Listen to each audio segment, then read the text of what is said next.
Halo anak-anak hebat, bertemu kembali dengan Bapak di media belajar online. Anak-anak hebat, bagaimana kabar kalian hari ini? Bapak harap kalian semua selalu ada dalam keadaan sehat. Karena dengan tubuh yang sehat, kalian bisa terus bersemangat buat belajar, bisa terus bersemangat buat menuntut ilmu. Demikian juga dengan keluarga kalian. Bapak harap keluarga kalian semua selalu ada dalam keadaan sehat, sehingga mereka bisa terus menemani kalian dalam proses belajar. Anak-anak hebat, kalian tidak pernah lupa dengan 3M kan? Yang pertama, mencuci tangan sebelum dan setelah melakukan aktivitas. Yang kedua, tidak pernah lupa memakai masker. Dan yang ketiga, selalu menjaga jarak. Anak-anak hebat, sebelum kita masuk ke dalam pembelajaran kali ini, kita akan berdoa terlebih dahulu agar pembelajaran kali ini berjalan dengan lancar dan kalian semua dapat menerimanya dengan baik. Berdoa menurut agama dan kepercayaannya masing-masing dimulai. Selesai?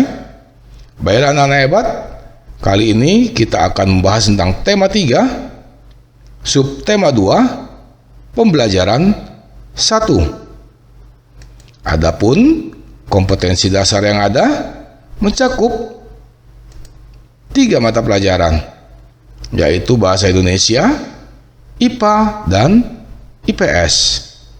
Kalian bisa langsung membacanya pada teks yang ada. Tujuan pembelajaran yang pertama, dengan mengamati gambar, kalian diharapkan mampu membuat daftar pertanyaan untuk persiapan wawancara dengan tepat. Yang kedua, dengan mengamati gambar, kalian diharapkan mampu membuat pertanyaan tertulis menggunakan kosakata baku dan kalimat efektif untuk persiapan wawancara dengan benar. Yang ketiga, dengan diskusi pemecahan masalah, kalian diharapkan mampu mengidentifikasi pentingnya peran hewan sebagai sumber daya alam dalam menjaga keseimbangan alam dengan tepat. Yang keempat, dengan membuat poster, kalian diharapkan mampu menjelaskan tentang pentingnya peran hewan sebagai sumber daya alam dalam menjaga keseimbangan alam dengan sistematis. Yang kelima, dengan diskusi pemecahan masalah, kalian diharapkan mampu menjelaskan upaya pelestarian hewan sebagai sumber daya alam dengan sistematis. Yang keenam, dengan membuat poster, kalian diharapkan mampu melakukan upaya pelestarian hewan sebagai sumber daya alam dengan kepedulian yang tinggi. Yang ketujuh, dengan mengamati gambar, kalian diharapkan mampu mengidentifikasi pemanfaatan sumber daya alam hayati bagi kesejahteraan masyarakat dengan tepat. Yang kedelapan, dengan mengamati gambar, kalian diharapkan mampu menyajikan informasi hasil identifikasi pemanfaatan sumber daya alam hayati bagi kesejahteraan masyarakat dengan sistematis. Baiklah anak-anak hebat, kita masuk ke dalam pembelajaran. Anak-anak, selain tumbuhan, hewan juga merupakan sumber daya alam yang perlu terus dijaga keseimbangan dan kelestariannya. Jika tidak, maka hewan-hewan tersebut akan menjadi langka dan punah, seperti yang terjadi pada burung cendrawasih. Kenapa demikian? Mari kita cari tahu lebih lanjut.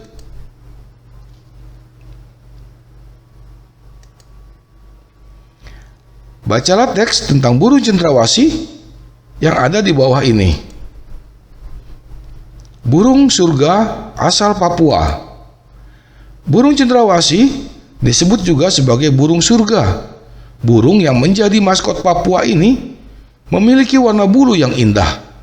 Bahkan kabarnya, karena keindahannya itu, burung ini jarang turun ke tanah, lebih sering terbang dan hinggap di dahan pohon. Warna bulu cendrawasih yang mencolok biasanya merupakan kombinasi beberapa warna seperti hitam, coklat, orange, kuning, putih, biru, merah, hijau, dan ungu. Burung ini semakin molek dengan keberadaan bulu memanjang dan unik yang tumbuh dari paruh, sayap, atau kepalanya. Warna yang bermacam-macam menjadi salah satu penanda untuk mengelompokkan jenis mereka. Habitat aslinya di hutan-hutan lebat yang umumnya terletak di daerah dataran rendah dan hanya dapat ditemukan di Indonesia bagian timur.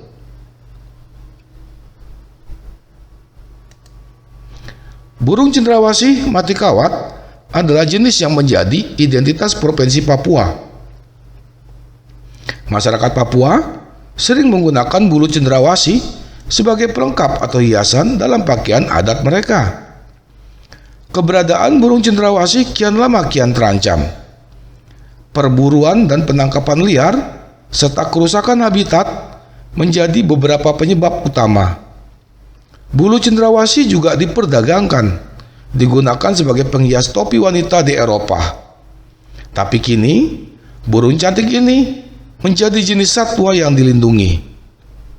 Beberapa jenis cendrawasih yang masuk dalam daftar dilindungi antara lain cendrawasih kuning kecil, cendrawasih botak, cendrawasih raja, cendrawasih merah, dan toa.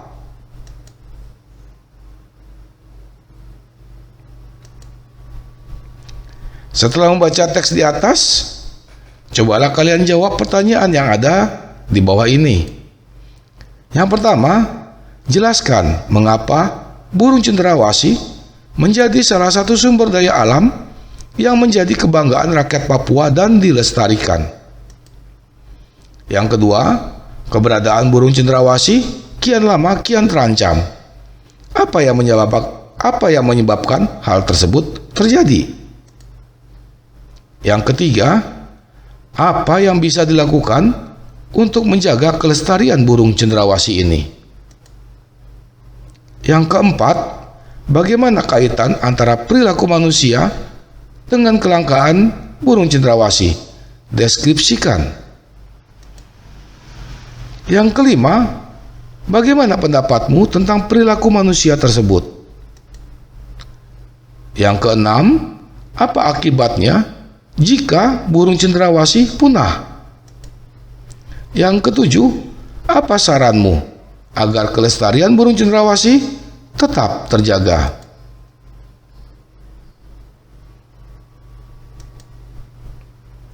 Anak-anak, setelah kalian memahami informasi tentang burung cendrawasih, cobalah kalian pilih salah satu hewan yang paling menarik buatmu. Lalu, buatlah daftar pertanyaan tentang hewan tersebut. Daftar pertanyaanmu harus memuat tempat tinggal hewan, manfaat hewan, cara melestarikan dan menjaga keseimbangan hewan tersebut sebagai sumber daya alam, ciri-ciri hewan, atau bagian hewan tersebut. Tuliskanlah pada tabel seperti yang ada di bawah ini.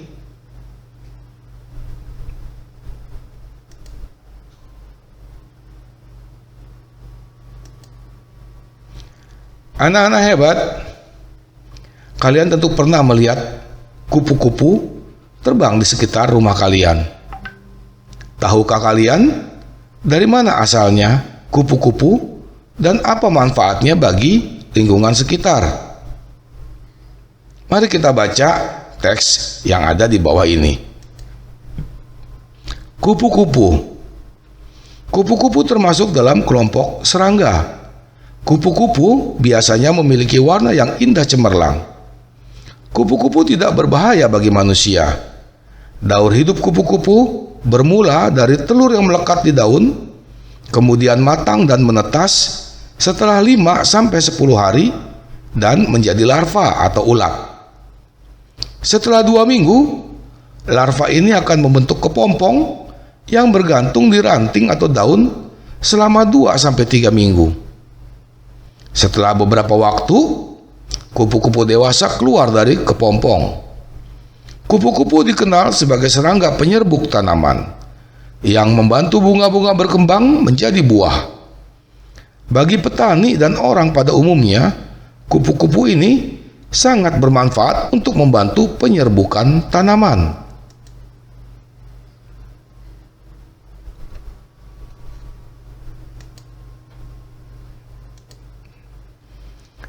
Kupu-kupu hidup di dataran tinggi dan di dataran rendah. Kupu-kupu Indonesia banyak ragamnya dibandingkan dengan kupu-kupu dari negara lain. Seperti yang kalian lihat pada contoh gambar yang ada di bawah. Tidak sedikit penggemar kupu-kupu. Warnanya yang indah sangat menarik perhatian banyak orang. Oleh sebab itu, perburuan kupu-kupu sering terjadi. Hal ini tentunya sangat merugikan bagi kelangsungan hidup kupu-kupu maupun makhluk lainnya.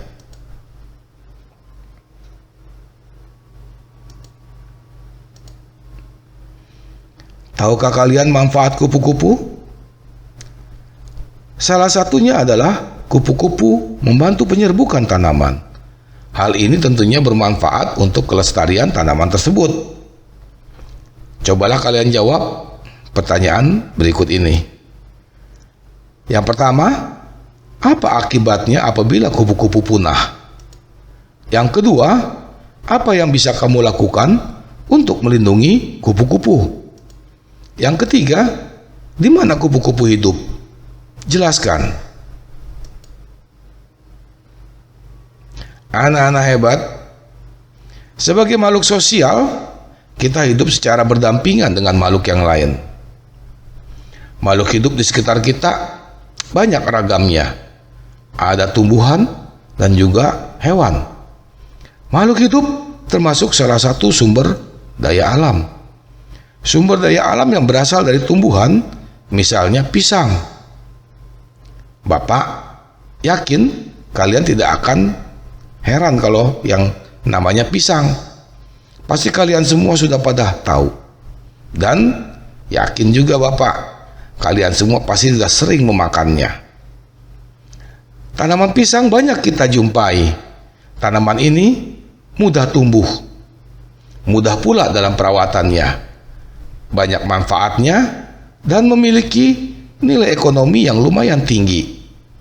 Hampir seluruh bagian tanaman pisang dapat diambil manfaatnya oleh manusia.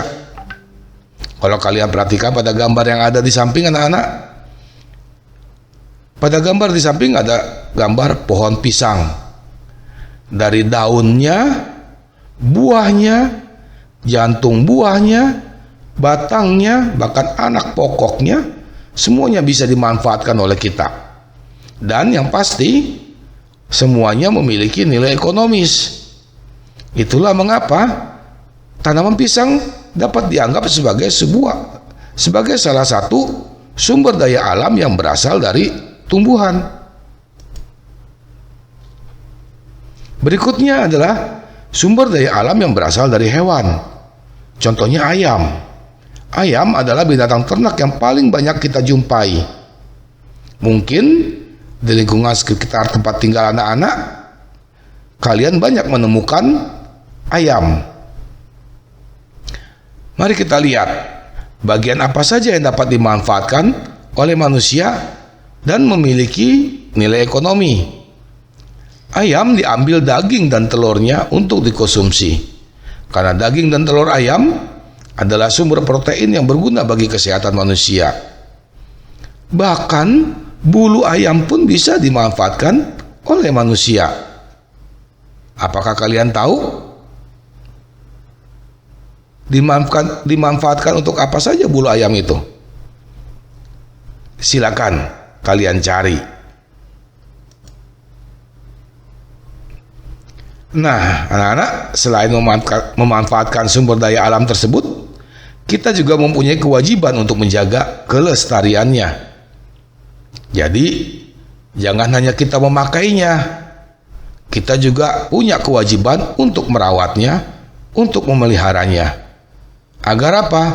Agar mereka, baik yang dari tumbuhan maupun yang dari hewan ini, bisa terus kita dapatkan. Anak-anak, bila kalian sudah selesai melakukan pengamatan di lingkungan sekitar kalian, cobalah kalian isi tabel yang ada di bawah ini.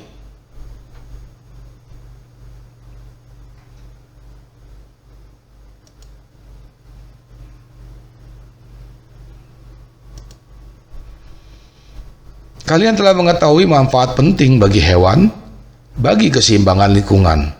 Sekarang kalian bisa ikut berperan serta untuk menjaga kelestarian hewan dengan membuat poster. Buatlah sebuah poster yang berisi ajakan untuk menyayangi dan merawat hewan. Pilihlah salah satu jenis hewan yang kalian sukai. Buat posternya dengan memperhatikan beberapa kriteria berikut. Poster berisi informasi tentang namanya dan ciri-ciri khususnya, habitat hewan, manfaat hewan tersebut bagi masyarakat di sekitarnya, keberadaan hewan saat ini, penyebab hewan menjadi langka, ajakan berupa upaya untuk menjaga kelestarian hewan. Kalimat yang digunakan harus menggunakan kosakata baku dan kalimat efektif.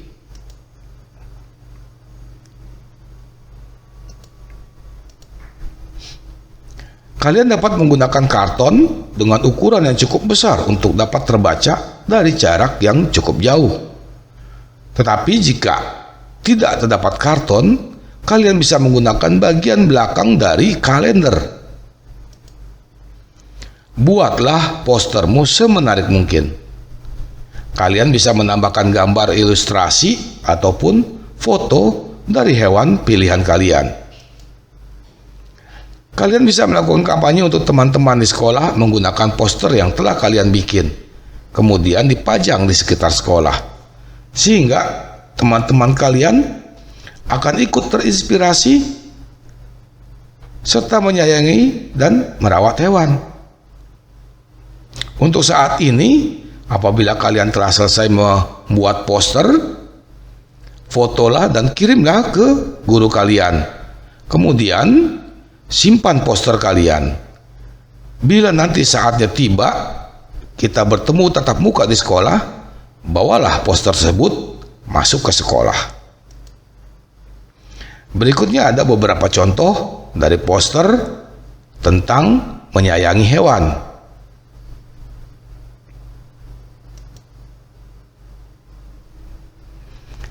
Sekarang saatnya kalian untuk bekerja sama dengan orang tua kalian, yaitu untuk mengetahui daur hidup tumbuhan kacang.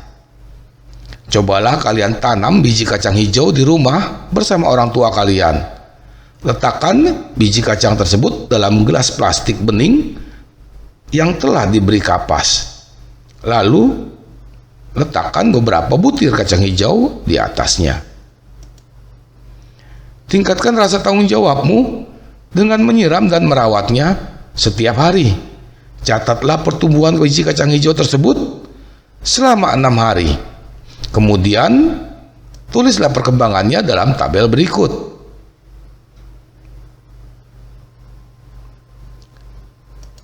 Baiklah anak-anak hebat, kita sudah sampai di penghujung pembelajaran kali ini. Bapak berharap kalian bisa menerimanya dan memahaminya dengan baik. Jangan pernah sungkan untuk bertanya, baik kepada orang tua kalian maupun kepada Pak Guru langsung. Anak-anak hebat, sebelum menutupi pelajaran hari ini, kita berdoa agar kita bisa bertemu kembali di pembelajaran berikutnya. Berdoa menurut agama dan keyakinan masing-masing dimulai. Selesai? Baiklah anak-anak hebat,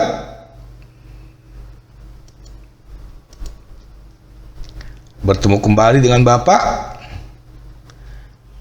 di pembelajaran berikutnya.